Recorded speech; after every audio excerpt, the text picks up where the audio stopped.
খালি গরু বই থাকো নিও বাজারে যাও আরো টাকা দিয়ে গাড়ি মাছ লই আইও কি আর মাছ আনবো? মাছ কি জানো না নি জাতীয় মাছ ফাঙ্গাস আনি আমরা নিও ফাঙ্গাস মাছ লই আইও ওই টাকা দি ও এটা আমার ঠেকা দিছো মাছ কিনা লাগি না মানুষে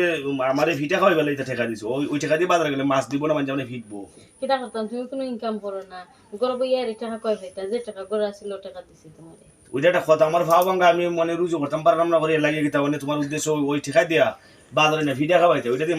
মাছের কথা কইলে তোমার যে ফিটবো এখানে কয় টাকা এখানে শিখে কোথায় ফিট তো খানে টাকা দি মাছ আনবা তো ফিটা খাইতে এখানে এখানে কয় টাকা এটা তো তুমি আমাদের গদ্দি করে বুঝছো নি তুমি যে আমার অনলাইনে দিছো আইন না মানে তো আমাদের গদ্দি শুরু করে দিছো